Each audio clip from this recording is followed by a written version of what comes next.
Estamos en casa de Natalia Higuiñez Bollo, que es un privilegio auténtico poder hablar con ella porque ella es artista, es feminista, es luchadora por igualdad de géneros y además es activista aquí en Lima, Perú. He venido con un montón de preguntas y no sé por dónde empezar, con lo cual le voy a pedir a Natalia que por favor intente poner un poco, quizás priorizar las preguntas y el abanico que tenemos. Me interesaría que nos explicara cuál es la posición de la mujer hoy en día en Perú, qué avances ha habido en los últimos 20 años, qué habría que hacer para que esto cambie y todos los subtemas que salgan de ahí. Así que por favor, gracias. Un gusto, un gusto. Bueno, vivimos una situación de ciudadanas de segunda categoría, ¿no? Digamos, hay dos aspectos importantes. Por un lado, la estructura social, jurídica, digamos, económica, está hecha dentro de un marco del patriarcado colonial, ¿no? Entonces, capitalista. Entonces, ya desde ahí hay una desventaja estructural de lo que se entiende por verdad, por justicia, por acceso a la salud, acceso a la educación, en fin.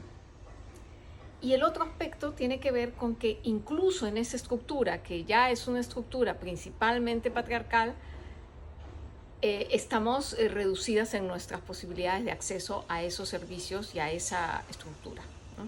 Entonces sigue habiendo, como en muchos lados del mundo, trabajos feminizados, ¿no? Y trabajos masculinizados. Por lo tanto, y los trabajos feminizados son trabajos menos pagados ligados a las tareas reproductivas, que son gratuitas o casi gratuitas o muy mal pagadas, y los trabajos asociados a lo masculino pues van de toda la escala, ¿no? Desde la clase más trabajadora, ¿no? Hasta los puestos más directivos, y por supuesto que hasta hace poco no teníamos una presidenta mujer, ¿no? Entonces, claro, ustedes podrían decir, bueno, la igualdad, pues es que ahora ya hay una presidenta mujer, ¿no? Pero volvemos al punto uno. Esa estructura del Estado y de la economía es una estructura patriarcal. Entonces llega una mujer al poder, pero sigue actuando con la premisa autoritaria de las Fuerzas Armadas y una estructura bastante corrupta del Estado, ¿no? Entonces no nos hace mucho favor que tengamos una mujer en la presidencia si la estructura misma y las lógicas de esa estructura no cambian, ¿no? Entonces, de los 20 años aquí, por supuesto que hay avances. O sea, yo no sería una persona que trabaja, digamos, en la universidad y que soy artista y que soy activista, si no tuviera, pues ya si no hubiera habido un avance en cuanto al acceso a la educación y algunas áreas de trabajo, ¿no? ¿Qué pasa, sin embargo? Que así llegara yo a estar en puestos de dirección o a acceder a mejores sueldos, ¿no? Yo no dejo de hacer las tareas del trabajo reproductivo. Entonces, a mí me cuesta mucho más, en este caso, en mi caso concreto, el papá de mis hijos trabaja todo el tiempo y ve a sus hijos cuando le viene bien, ¿no? Yo me encargo desde que me separé hace 10 años, absolutamente del día a día de mis hijos todo el tiempo. Entonces, hacer una carrera artística que no da manutención mensual, hacer una carrera docente, que es la que me permite seguir, pero que no alcanza, entonces hacer 20 cosas más, ¿no? Y criar 2 hijos, siendo yo una persona bastante privilegiada en este país, ¿no? Soy una persona que además en una estructura colonial racista viene, digamos, con una ventaja, ¿no? Al ser una persona blanqueada, ¿no? Y habiendo tenido, digamos, un hogar de clase media y habiendo estudiado en la universidad, ¿no? Si para mí ha sido difícil y he tenido que pasar una serie de violencias diversas, ¿no? Para la mayoría de mujeres en nuestro país es una cuesta arriba todo el tiempo, ¿no? Tanto para o sea, yendo desde los altos niveles, tanto para las que se dedican al comercio, ¿no? Que generalmente han tenido, pues, más dificultades para moverse y estar con libertad en los espacios de digamos, de intercambio comercial, ¿no? Tanto para las de la política, todavía vivimos un país con un alto índice de acoso político. Hay una plataforma que se encarga de visibilizar eso, porque hay toda una serie de, no solamente colectivas y grupos feministas, sino también hay una institucionalidad ya del feminismo, que son las ONGs, y también en la academia hay los estudios de género y grupos de investigación, y en fin. No es una cosa muy extendida ni con mucho presupuesto, pero ya hay, digamos, un trabajo sostenido en los últimos 50 años, ¿no? ¿Cómo está reaccionando la sociedad a estos cambios? Porque entiendo que se están haciendo cosas a través de ONGs, a través de actividades. ¿La sociedad cómo lo acepta? Esas propuestas de cambio.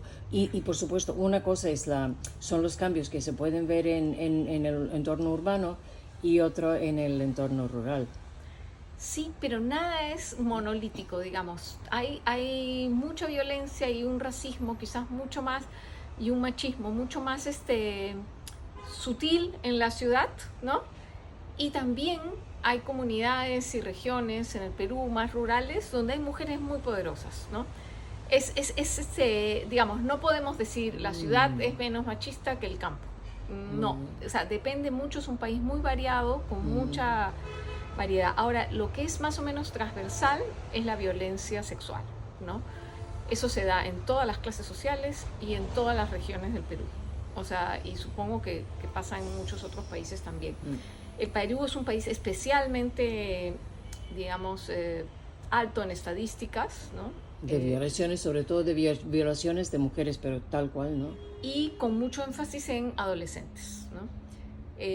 Yo creo que, como tú decías, hay una avanzada, ¿no? Feminista. El 2016 participé de varias colectivas que lanzamos la marcha Ni Una Menos en Perú, que era una iniciativa argentina. Y fue la marcha más grande que ha habido en la historia del Perú, porque además no solamente llegaron casi a 400.000, 500.000 personas en Lima, sino que se dieron en 33 ciudades del Perú y en varias ciudades de peruanos en el extranjero, que Fantástico. Es casi 1 millón de personas peruanas en el extranjero, ¿no? No todas participaron en la marcha, pero... Bueno, pero es una iniciativa así, con mucha visibilidad. Hay grupos en varias latitudes, ¿no? Entonces, claro, es una preocupación. Hay muchas mujeres jóvenes y mayores también que les han dado brega al asunto, que están planteando las cosas de otra manera, pero como también pasa en muchos otros aspectos en las historias de nuestra humanidad, hay un avance muy fuerte de los grupos conservadores, ¿no? El Perú es, como en otras regiones de Latinoamérica, están estos grupos que se llaman Con Mis Hijos No Te Metas, que tienen que ver son grupos ligados a algunas iglesias evangélicas, pero también sectores de la Iglesia Católica más conservadores. Y estos grupos se están infiltrando en la política, están entrando con mucha fuerza a tratar de desandar lo poco que se venía avanzando a nivel más institucional en el Perú en términos de legislación y de servicios y programas contra la violencia, ¿no? Entonces, incluso hay la educación con enfoque de género, ¿no? Que es básico para cambiar la mentalidad, la cultura. Ha tenido un ataque muy fuerte de estos grupos, ¿no? Y esos grupos son de izquierda y de derecha. O sea, no hay un sector, digamos, principalmente ni de izquierda ni de derecha feminista. O sea, si bien los feminismos en el Perú en gran parte están ligados al cambio social y por lo tanto más ligados a una postura de izquierda, hay también feministas de diversas tendencias políticas, ¿no? Es más difícil en la extrema derecha que finalmente no creen en los derechos de nadie, ¿no? Entonces, claro, pues que sí, la lucha es fuerte porque, por ejemplo, en el actual Congreso, el Parlamento peruano, tanto grupos ligados a la izquierda y a la derecha son grupos antiderechos, ¿no? Tanto de las mujeres como de la población LGTB+. Entonces es un momento difícil políticamente, pero también en cuanto a los avances en derechos en el Perú ahora, ¿no? Es un periodo muy, muy difícil para nosotros porque el sistema político no solamente es patriarcal, colonial y racista, sino que se ha armado de tal manera que las mafias pueden crear partidos políticos y postular con ellos, y incluso personas procesadas pueden llegar al poder y tener la inmunidad, ¿no? Eso es como un paso atrás, ¿no? Como Sí, algunos avances en la sociedad van 2 pasos para adelante y 1 paso para atrás, y cuando se va 1 paso para atrás hay que recordar que llegará el momento de hacer los 2 pasos adelante. Ojalá, ojalá. Yo igual confío en que estos movimientos conservadores están tan alertas y tratando de trabajar tan fuerte y con tanto capital, porque la avanzada de lo otro es muy grande. Ya creo que hay cosas en las que es más difícil retroceder, ¿no? Entonces sí creo que a pesar de que tienen más poder y tienen más dinero, ¿no? Creo que ya no se vive como natural, ¿no? Se ha desnaturalizado la violencia, ¿no? Se han desnaturalizado mucho los roles de género y las identidades asignadas a los hombres y las mujeres. Se está abriendo el panorama. Entonces creo que eso violenta el sistema económico, porque la idea de la familia en la cual la mujer provee, pero finalmente también se encarga de todo lo doméstico y no compite, digamos, en términos de igualdad con los hombres para el poder y el dinero, pues que es más difícil de romper, ¿no? Esa ecuación ahí. Pero creo que se está avanzando, ¿no? Pero bueno, está difícil ahorita está especialmente cuesta arriba en esta coyuntura política, ¿no? Y el colectivo Con mi hijo no te metas ha influido, supongo, sobre la educación sexual en el colegio, ¿no?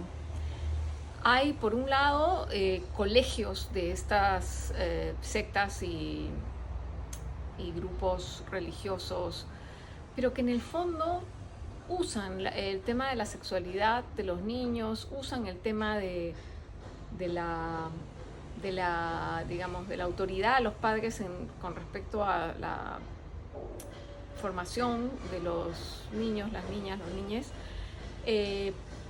porque en el fondo lo que están buscando es tener una influencia política mayor, ¿no? Entonces se apela al miedo de madres, padres, progenitores o apoderados de las niñas y los niños para meterles miedo, ¿no? Y buscar volver a estructuras más funcionales a un sistema económico patriarcal y capitalista. Vale.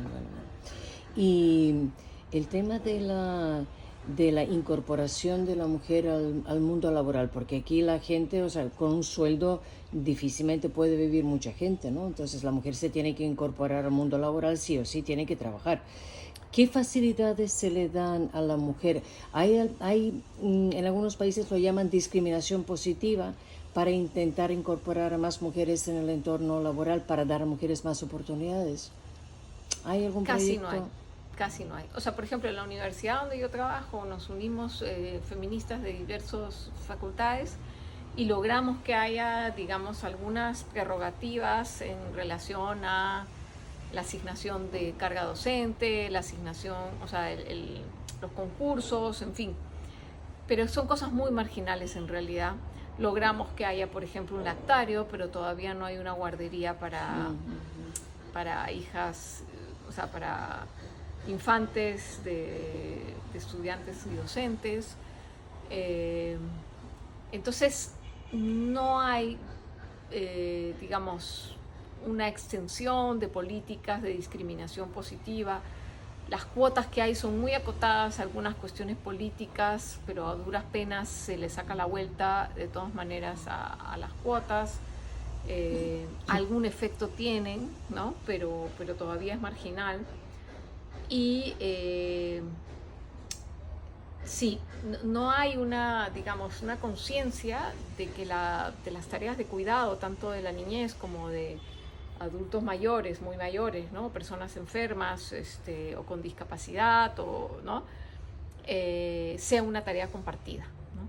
Entonces, mientras eso no sea compartido y esa carga caiga principalmente en manos de cuerpos mujeres, pues y no haya una política más integral, es muy difícil que las mujeres estemos en igualdad de condiciones, ¿no?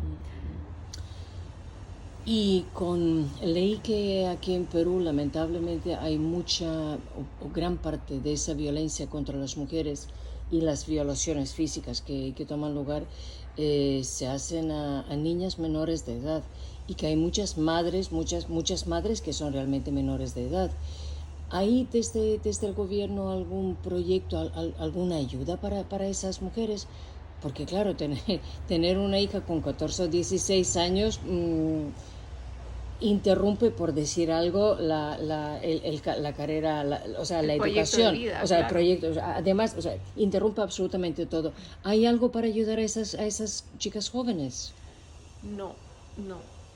Lamentablemente el Ministerio de la Mujer permanentemente está en ataque por estos grupos conservadores. Cada cierto tiempo puede haber una feminista o puede venir una persona muy conservadora. Todo el tiempo quieren convertirlo en el Ministerio de la Familia, estos grupos conservadores. Se hacen cosas, se han hecho cosas en el Ministerio de la Mujer, pero son programas que no llegan a tener un alcance. O sea, el porcentaje, no lo tengo acá, pero de embarazo adolescente es enorme en el Perú. Una historiadora y feminista muy querida en el Perú, Mariama Manarelli, decía que de alguna manera esta masculinidad, este modelo de masculinidad con el que hemos crecido, digamos, se ve confrontado con la imposibilidad de ser el único proveedor, ¿no? La economía pues cada vez es más desigual, ¿no? Entonces la brecha entre las personas es más grande. Entonces claro, las mujeres salen, o sea, bueno, siempre hemos trabajado, pero digamos, las de clases más acomodadas también tienen que salir a trabajar por sueldos, por trabajos asalariados. Entonces claro, el poder de decisión que se basaba en digamos, en el ser proveedor, pues está en entredicho, ¿no? Y como se van cuestionando también el mismo modelo de masculinidad, empieza a haber una reacción muchas veces violenta, porque eso no se canaliza, digamos, desde la escuela, desde la sociedad, desde la comunidad, ¿no? En los municipios, salvo un cartel que a veces sale, que cuando entras a una tienda por departamentos, que te dice en este lugar está prohibida la discriminación, que es un papelito que está colgado ahí, ¿no? Siguen habiendo crímenes de odio, ¿no? Sigue habiendo asesinatos de trabajadoras trans, sigue siendo para la población trans la esperanza de vida muy baja. Entonces, claro,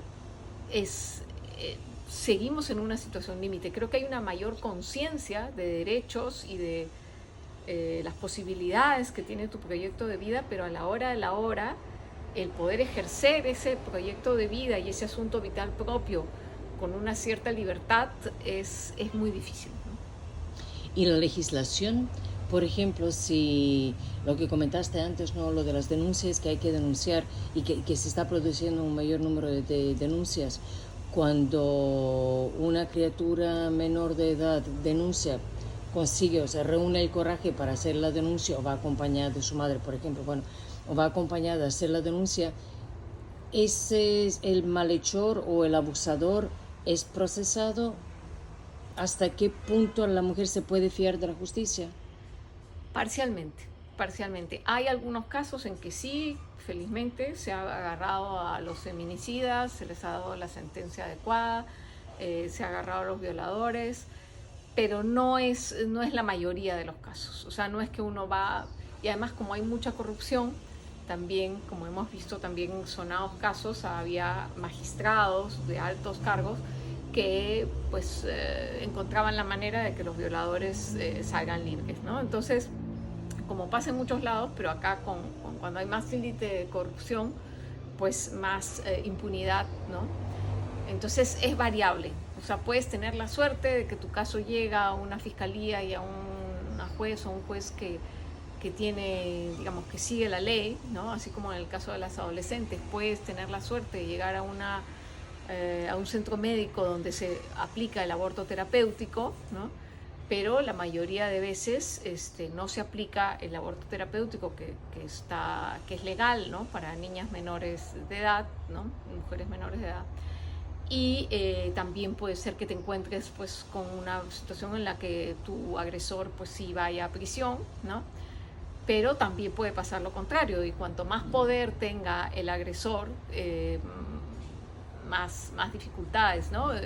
A veces en sociedades rurales o pequeños pueblos, el, el, el fiscal es amigo del violador, entonces todas estas cosas se van dando. Entonces cuanto más pequeño o más corrupta sea la situación, menos posibilidad de justicia, ¿no? ¿Y el papel de los medios en todo esto? Porque los medios son enormemente poderosos a la hora de transmitir un mensaje. Sí, los medios han dado un pequeño avance. O sea, creo que el movimiento feminista y en general el movimiento social ha ido, ¿no?, entrando también. Hay periodistas que empiezan a trabajar temas de género, por supuesto, ¿no? Pero las grandes, los medios más grandes siempre están como a la conveniencia económica, ¿no? Entonces, en la medida en que se vuelve una cosa muy notoria y muy masiva, pues van a hacer eco, ¿no? Y en el momento en el que no les convenga a sus capitales, pues no lo van a hacer, ¿no? ¿Qué tendría que cambiar para que en 20 años la situación de la mujer en Perú fuera muchísimo mejor que hoy, que ya no hubiera tantas violaciones? Porque bueno, supongo que nunca se podrá erradicar del todo, pero para que por lo menos no haya tanta violencia contra la mujer, ¿qué tendría que pasar? ¿Y en qué prioridad? Mira, yo me encuentro en una situación un poco, digamos, o sea, yo creo que es un problema tan estructural, tan complejo, que hay que avanzar desde todos lados, ¿no? Hay muchas colectivas feministas, y las entiendo, que despotrican de las posibilidades que se pueden dar en el Estado, las instituciones, ¿no? Pero yo creo que se va avanzando un poquito desde el Estado, ¿no? En la medida en que el Estado, pues en que tengamos un pacto político distinto y se regule las formas de acceder al poder político con menos corrupción, eso va a ayudar a las mujeres en el Perú, ¿no? También si se estimula una educación y una salud con enfoque de género, eso va a ser sería un elemento central, ¿no? Generar confianza en las mujeres de que tanto en los espacios educativos como en los espacios de salud van a tener el suficiente soporte, ¿no? La educación y digamos, los criterios que las ayuden a romper, digamos, con esas taras, ¿no?, que las hacen aguantar la violencia o soportar la violencia, ¿no? También creo que, como dices tú, los medios de comunicación son claves, son fundamentales. La publicidad es algo que yo he estudiado específicamente, entonces sigue reproduciendo muchas veces estereotipos de género que son altamente dañinos, ¿no? Aunque hay algunas cosas aisladas, un poco en contra de ese sistema, pero no llega a ser todavía lo mayoritario, ¿no? Entonces creo que además del trabajo de un montón de colectivas, ONGs, desde la academia, en términos feministas, si no hay dentro de cada familia, cada grupo familiar, digamos, una conciencia de que hay una desigualdad estructural, y desde el Estado, ¿no?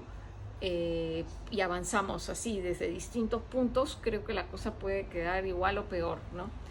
Pero me da la impresión de que al ser ya un tema internacional y estar muy en la boca de todos, poco a poco también cada vez hay una resistencia mayor a esas prácticas, ¿no? Todavía creo que no podemos erradicarlas, pero la conciencia está. Yo creo que falta encontrar los mecanismos, ¿no? Y se está haciendo algo específico para el 8 de marzo, intentando aprovechar el Día Internacional de la Mujer para, bueno, quizás apoyándose incluso en las comunidades que si es peruanas, donde la mujer es muy poderosa, incluso hacer algo con ellas para empezar a dar ejemplos, modelos en la sociedad.